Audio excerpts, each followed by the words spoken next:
Meron ka na bang TikTok account at eligible ka na ba sa kanyang pautang, which is TikTok Pay Later? Ikaw ba'y umaasa na maging cash yung offer sa'yo na Pay Later ni TikTok? Well, ang kasagutan ay opo, ate. Anyway, pag-uusapan nga natin itong si TikTok Pay Later kung nako-convert ba talaga siya into cash.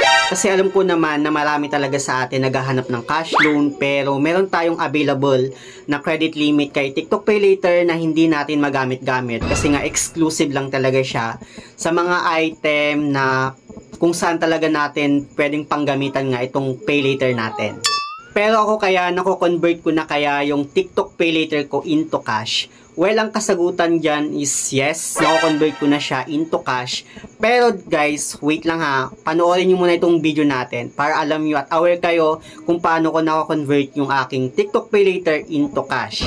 Kaya naman kung interesado ka dito sa ating topic ngayon, keep on watching.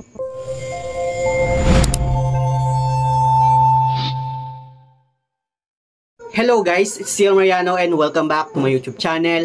At kung hindi ka pa nakapag-subscribe sa aking channel, please subscribe dahil palagi akong nag-share ng mga experience ko at nag-review ng mga all our online lending platform kung legit ba or hindi dito sa ating channel. Anyway, pag-uusapan nga natin itong si TikTok Pay Later kung nako-convert ba talaga siya into cash. Well, based on my opinion guys, hindi po nako-convert si TikTok Pay Later into cash. Pero merong mga trader nga daw na nagko-convert neto. Even sa mga group, may mga nag-offer na nagko-convert nga daw sila ng TikTok Pay Later into cash. Pero for me guys sobrang risk na magpa-convert sa kanila, lalo na't ang daming mga scammer na nagkakalat ngayon sa social media. If ever na meron mang legit na nagko-convert ng TikTok Pay Later into cash, yun nga lang sobrang mahal naman ng kanilang fee. Mostly yung mga fee nila umaabot ng 20 to 30%. Sobrang laki ng ikakaltas nila if ever na nagpa-convert nga kayo sa kanila. Well, nasa inyo naman yung desisyon kung gustong-gusto nyo talagang magpa-convert. Pero guys, advice ko lang sa inyo na sobrang risk talaga na magpa-convert. Lalo na't ang daming mga naglipa ng scammer at nagpapanggap nga na trader. So, paano ko nga ba nako-convert into cash yung sa akin? Well, ito lang naman yung idea na alam ko. Lalo na sa mga business owner dyan, sari-sari store business owner. So, katulad din ng ginawa kong video about nga kay Shopee's Pay Later. Ayan siya guys, ilalagay ko lang dyan yung thumbnail ng video na ginawa ko sa kanya. Yes, ginagamit ko rin si TikTok Pay Later sa sari-sari store ko. Umu-order din ako ng mga items ko like yung mga grocery store. Ang daming mga grocery store dyan kay TikTok na pwede nating panggamitan itong Pay Later natin. Anyway, yung ginawa kong video about dito kay Shopee's Pay Later, ilalagay ko lang dyan sa my description box or sa my comment section yung kanyang link if ever na gusto nyo nga siyang panoorin. So, ito nga lang yung idea na alam ko para maging cash yung available natin na credit limit kay TikTok Pay Later. Ayun nga, ginagamit ko nga siya for groceries kasi nga may sari-sari store ako. So, if ever na wala kang sari-sari store pero malaki yung offer sa'yo ni TikTok Pay Later, siguro it's time for you na maging sari-sari store business owner na rin. So, dito nga ipapakita ko sa inyo yung mga grocery items na in-order ko gamit yung aking TikTok Pay Later.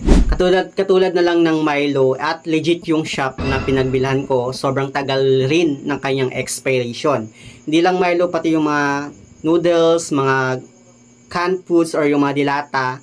Ang dami guys, sobrang dami kong in-order dito gamit yung aking TikTok Pay Later.